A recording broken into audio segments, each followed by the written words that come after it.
आज एक और महत्वपूर्ण फैसला कैबिनेट ने लिया है। गेहूं और चावल के बाद दुनिया में सबसे ज्यादा खाई जाने वाली चीज है आलू, और आलू के उत्पादन में भी भारत चीन के बाद दूसरे नंबर पर है। आलू प्रमुख फसल भी है। आलू खाद्य सुरक्षा के लिए भी जरूरी है, लेकिन हमारे यहां जो आलू होता है वो ज्यादातर होता है टेबल वैरायटी का, मतलब जो खाने की सब्जी बनती है जिसमें, और ऐसे वैरायटी में एक्सपोर्ट की संभावनाएं कम होती है। आज एक बहुत महत्वपूर्ण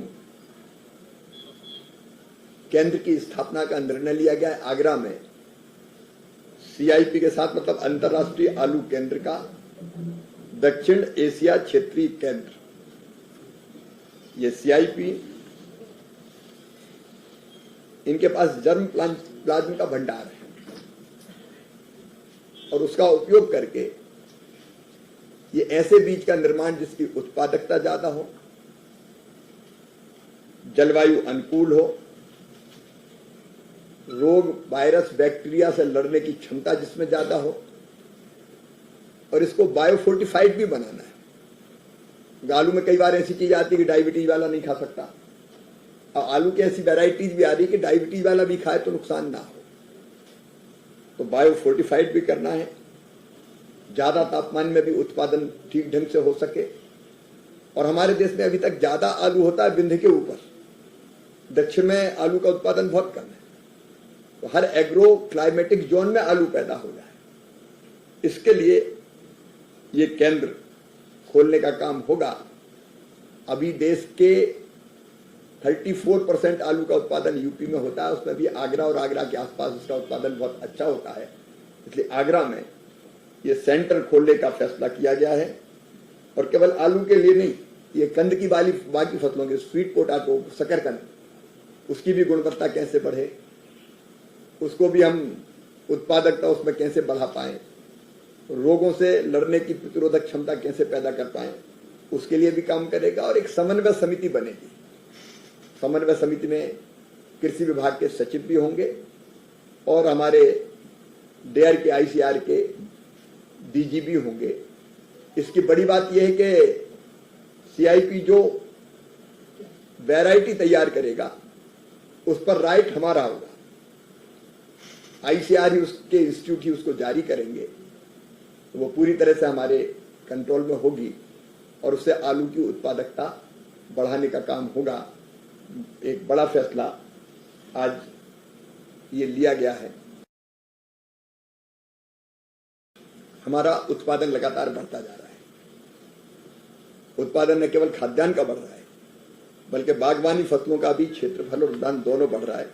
मुझे बताती हुई प्रसन्नता है, 24-25 का जो हमारा द्वितीय अग्रिम अनुमान है, उसमें हमारा उत्पादन बढ़ के 292.67 लाख हेक्टर ये क्षेत्र हुआ है, और हमारा उत्पादन हो गया है 3677.24 लाख टन, 3677.24 लाख टन ये हुआ है। और ये पिछले साल से 3.66% ज्यादा है। 23-24 की तुलना में इस बार 129.80 लाख टन ज्यादा उत्पादन हुआ है। तो फल हो, सब्जियां हो, इन सब में हमारा उत्पादन लगातार बढ़ रहा है।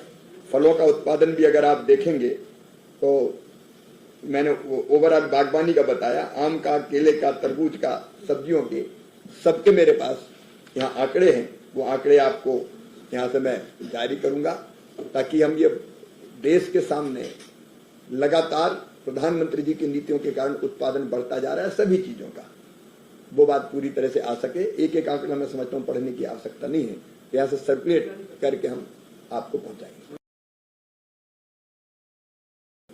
मुझे बताती हुई प्रसन्नता है कि देश में लगभग 10 करोड़ दीदियां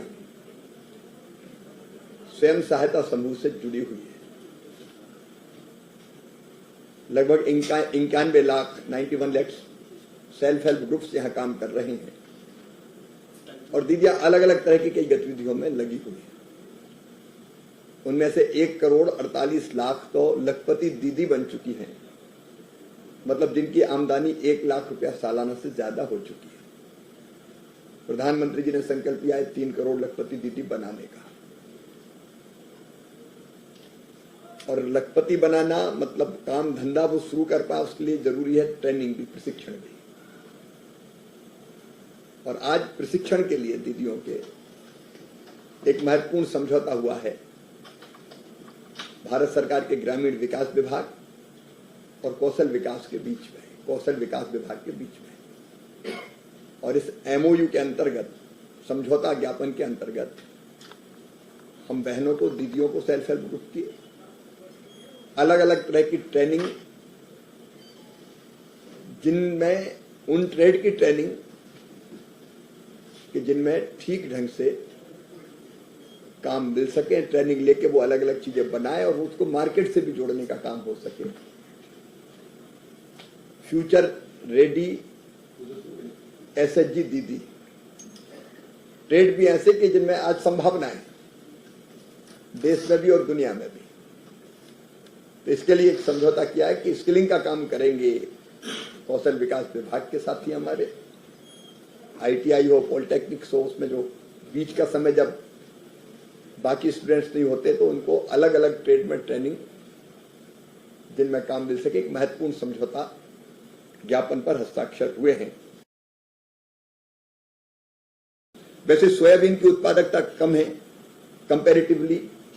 सोयाबीन में एलो मोजिक जैसी कई बीमारियां लग रही जिस कारण पूरी फसल बर्बाद हो जाती है। तो हमने तय किया है कि क्रॉप वाइज हम बैठक करके उस फसल में उत्पादन कैसे बढ़े, कीटों का मुकाबला कैसे करें, किसान उसकी खेती कैसे करें, इस पर विस्तार से हम लोग चर्चा करेंगे। तो कल इंदौर में जो हमारा सोयाबीन संस्थान है उसमें हमारे वैज्ञानिक जा रहे हैं टॉप के, हमारे सोयाबीन संस्थान के लोग रहेंगे, किसान रहेंगे, राज्यों के हमारे जो अधिकारी है, विशेषकर महाराष्ट्र, राजस्थान, मध्य प्रदेश जहां सोयाबीन ज्यादा होता है, वहां के कृषि मंत्री आएंगे, इसकी सूचना मुझे मिली है।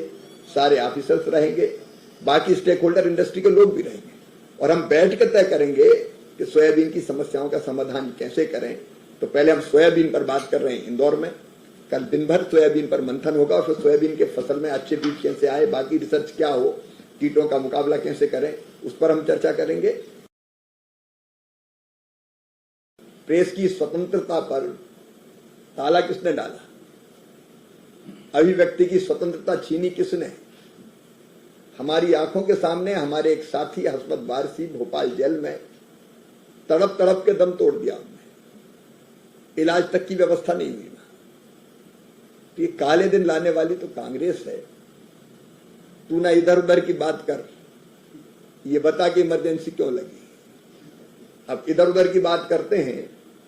खड़गे जी से तो मैं यही पूछना चाहता हूं कि असली इमरजेंसी तो कांग्रेस में ही लगी है। नकली चेहरा सामने आए, असली सूरज छुपी रहे, तो एक फैसला तो कर नहीं सकते। आज सचमुच में संविधान की हत्या का दिवस है और कांग्रेस को नाक रगड़ के माफी मांगनी चाहिए देश से कि ये पाप हमसे हुआ।